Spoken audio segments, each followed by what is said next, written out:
समय आएगा, सबसे बड़ा और सबसे लंबा छलांग हम ही मारेंगे।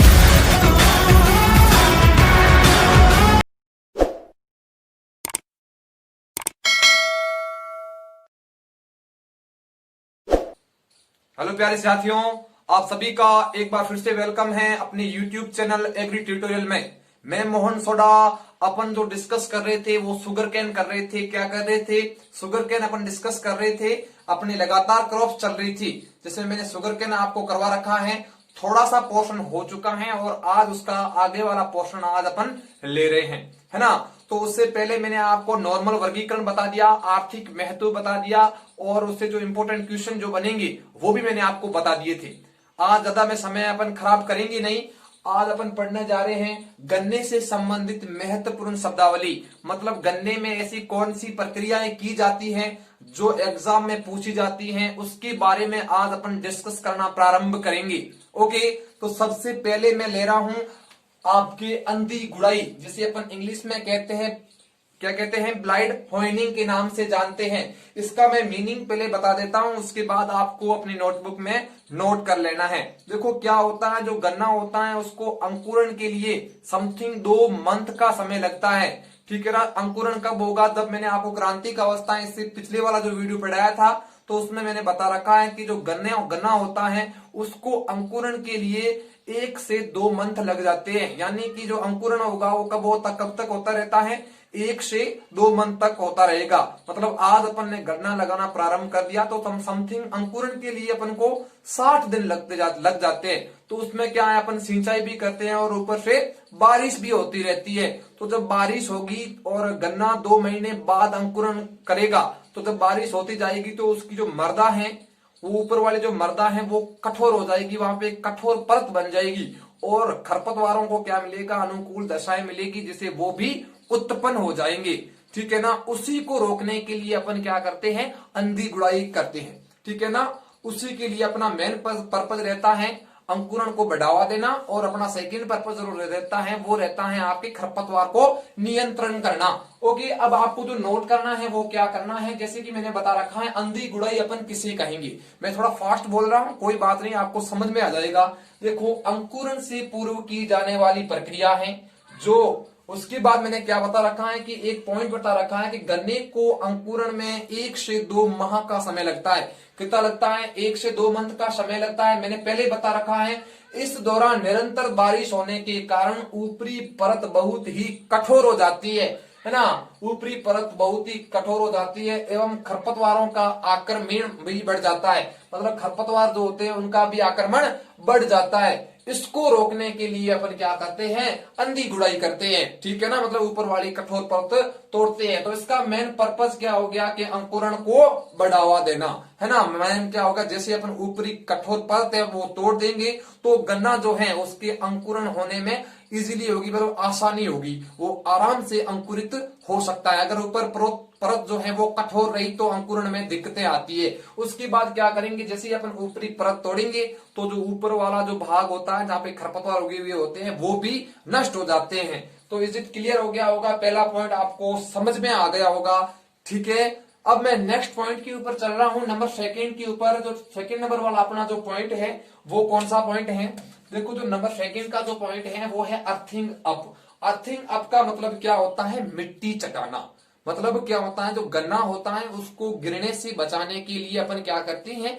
मिट्टी चटाने का काम करते हैं, उसे अपन कहते हैं अर्थिंग अप। अब आपसे क्वेश्चन क्या पूछा जाएगा कि आपसे क्वेश्चन ये पूछा जाएगा कि अर्थिंग अप की प्रक्रिया या फिर मिट्टी चटाना, है ना, मिट्टी चटाने की प्रक्रिया कौन सी क्रॉप में की जाती है? तो आपका आंसर होना चाहिए शुगर केन। यहां से क्वेश्चन यही पुटअप होगा। तो देखो क्या है, मैंने आपको इसका मतलब तो बता दिया। मतलब गन्ने को गिरने से बचाने के लिए अपन क्या करते हैं? इसके चारों साइड क्या करते हैं? मिट्टी चटाते हैं, है ना। इसका मुख्य उद्देश्य क्या हो गया? गन्ने को गिरने से बचाना।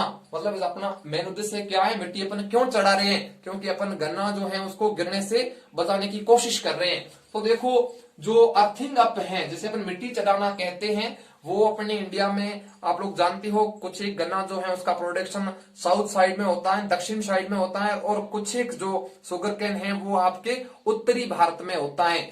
तो ये अर्थिंग अप की जो प्रक्रिया है वो कब की जाती है, यानी कि आपको पूछ लिया कि मान लो भारत के अंतर्गत उत्तरी भारत में अर्थिंग अप की प्रक्रिया कौन से मंथ में की जाती है, तो आपका सीधा और सिंपल आंसर होना चाहिए जून से लेकर जुलाई के मध्य आपके अर्थिंग अप की प्रक्रिया होती है उत्तरी भारत में। उसके बाद अगर आपसे पूछे कि दक्षिणी भारत में कब की जाती है, तो आपका आंसर होना चाहिए सितंबर से लेके अक्टूबर के मध्य। Is it clear? दूसरा पॉइंट आपको समझ में आ गया होगा, ऐसा मैं मान लेता हूं यहाँ पे। नंबर तीसरा देखो, एरोइंग। मैंने पढ़ाया था कि गन्ने का जो पुष्पक्रम होता है उसे अपन एरो के नाम से जानते हैं, और उसी के आने की जो प्रक्रिया होती है उसे अपन एरोइंग के नाम से जानते हैं।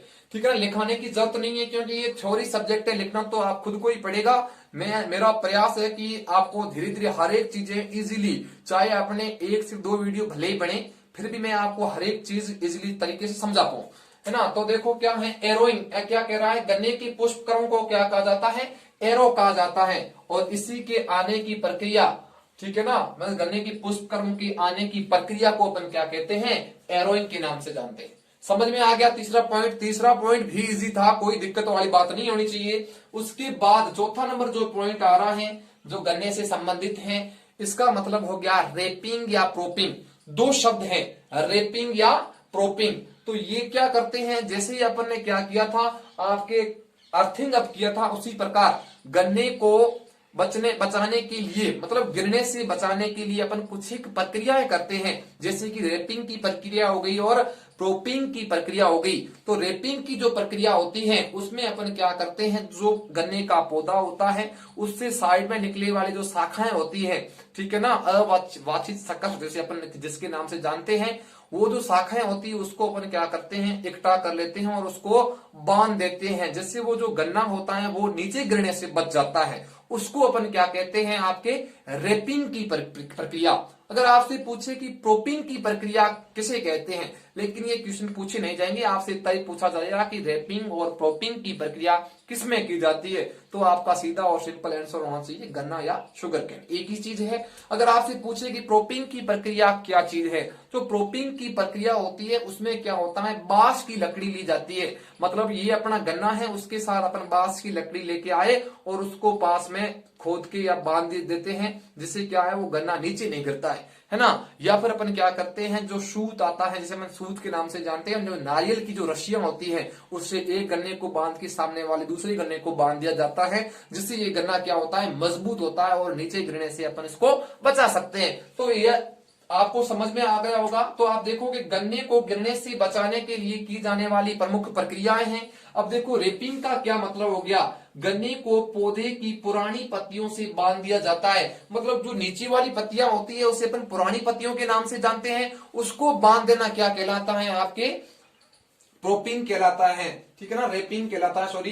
तो ये जो प्रक्रिया है ये मुख्यतः की जाती है उत्तरी भारत में, ठीक है ना, जैसे अपन उत्तरी साइड में चलते हैं तो वहां पर ये प्रक्रियाएं की जाती हैं। अब आपसे पूछे कि प्रोपिंग की जो प्रक्रिया है वो कहां पे की जाती है, दक्षिणी भारत में की जाती है, और इसका मीनिंग क्या हो गया, लकड़ी या फिर नारियल की रस्सी को गन्ने से बांध देना, मतलब वो क्या होता है कि जो रस्सी होती है उससे गन्ने को बांध लिया जाता है। Is it clear? ये कहां पे की जाती है, दक्षिणी भारत में, ठीक है ना। जो प्रोपिंग की प्रक्रिया है वो दक्षिणी भारत में की जाती है। आज थोड़ी ट्रिकियों की कमी चलेगी, ठीक है ना। उसके बाद देखो डी ट्रेसिंग, मतलब ये भी एक प्रक्रिया है, डी ट्रेसिंग, ये भी एक गन्ने में की जाने वाली प्रक्रिया है, जिसमें मतलब क्या करते हैं अपन, जो गन्ने की पुरानी परिपक्व पत्तियां होती हैं उसको अपन तोड़ के फेंक देते हैं, उसको ही अपन क्या कहते हैं, डी ट्रेसिंग, है ना। डी ट्रेसिंग मतलब ट्रेस को हटा दो, ओके।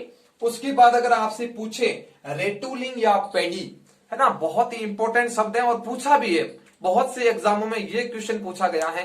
देखो जो रेटूलिंग एंड पैडी का मतलब क्या हो जाएगा, रेटूलिंग या पैडी अपन कैसे बोलेंगे, मान लो अपने खेत में इस साल अपन ने गन्ना लगा रखा है ना, गन्ना लगा रखा है, और उससे अपने क्या हुआ कि एक साल गन्ना जो है वो अपने ले लिया और अपन ने क्या किया है, नीचे वो है गन्ने को काटा है। तब जो वहां पे क्या होता है, जो पीछे उनकी जो बच जाते हैं, जिसे अपन किस नाम से जानते हैं, आप कह सकते हो जो भुट्टे कह दो या फिर उसमें कुछ भी कह दो, जो बरदा के अंतर्गत अपन को इतने दिखाई देते हैं। जैसे कि अपन बाजरा काटते हैं, अगर किसी के बाजरा काटे हुए देखा है तो वो क्या होता है, जो नीचे कुछ एक ऐसे बच रखा होता है, उसी प्रकार गन्ने में भी बच जाता है। तो उससे क्या होता है, एक नया गन्ना विकसित हो जाता है, उससे अपन कहते हैं रेटूलिंग या पैडी।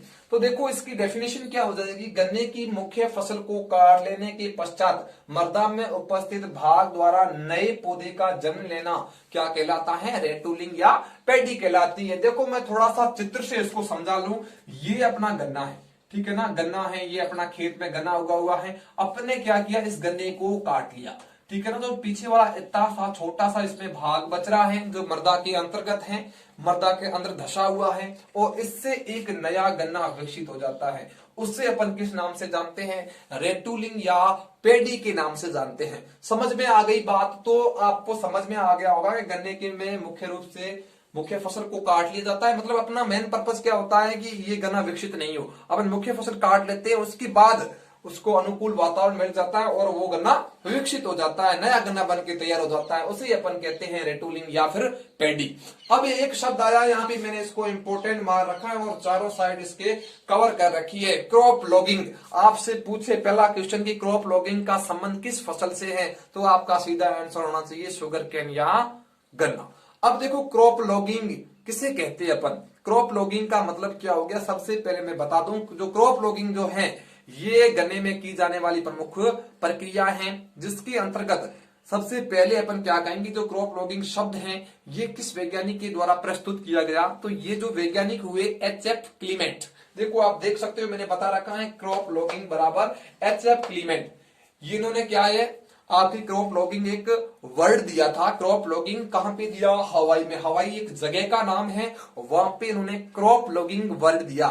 और इनका मीनिंग क्या होता है, उन्होंने एक प्रक्रिया विकसित की, उसमें क्या होता है कि एक स्केल साइज की एक पट्टी होती है जिसपे उन्होंने अंकित किया कि किस हिसाब से अपन पोषक तत्वों को गन्ने में देना प्रारंभ करेंगे। अब हालांकि क्रॉप लॉगिंग सभी में के लिए यूज में आ रहा है, लेकिन सबसे पहले जो अपने फसल यूज की थी वो की थी गन्ना।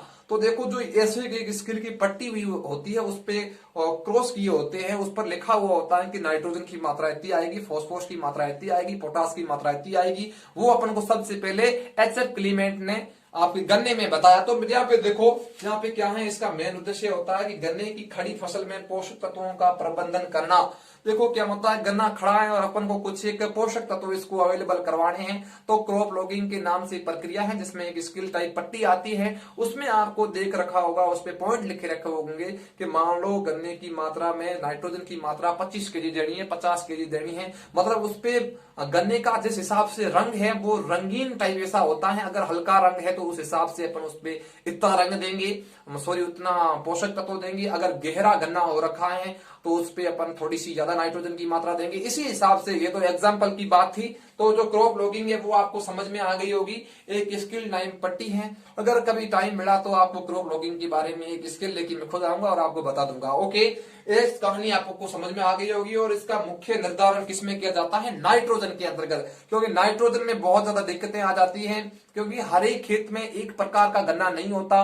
किसके गन्ने जो होते हैं वो अपन कह सकते हैं ज्यादा मात्रा में अपन को दिखाई देते हैं, उस पर ज्यादातर अपन को क्या है, बीच में जगह नहीं बची हुई, कहीं पर पानी की चलती कमी के चलते वहां पे गन्ने की मात्रा कम है, अगर वहां पे अपन पोषक तत्व अधिक दे रहे हैं तो अपने वहां पे बेनिफिट नहीं होता। तो उसके लिए क्रॉप लॉगिंग एक यहाँ पे प्रक्रिया है, उसको आपको ध्यान रखना है। उसमें स्किल नुमा संरचना होती है, उस पे इसी हिसाब से पोषक तत्वों का वर्गीकरण किया गया है। ये जो 5-6 चीजें थी ये आपको इजीली समझ में आ गई होगी। मैं थोड़ा सा साइड में हो जाता हूं, फिर अपन रोग एवं कीट पढ़ेंगे। तो जितना भी आपको समझ में आ रहा है, मेरा प्रयास है कि आपको ज्यादा से ज्यादा जानकारी दे पाऊं। तो थोड़ा सा मैं साइड में हो जाता हूं, आप इसका स्क्रीनशॉट लो और उसके बाद अपने नोट्स में चिपका लो। अगर वीडियो समझ में नहीं आ रही तो थोड़ा पीछे लेके वापस आगे बढ़ोगे तो आराम से इजीली समझ में आ जाएगी। ओके, अब आप स्क्रीनशॉट ले लो, उसके बाद अपन मैं नेक्स्ट बोर्ड और भर देता हूं जिसमें अपन जल्दी से बाद में रोग एवं कीट कवर करने का प्रयास करते हैं। ओके, जल्दी ले लो इसका स्क्रीनशॉट।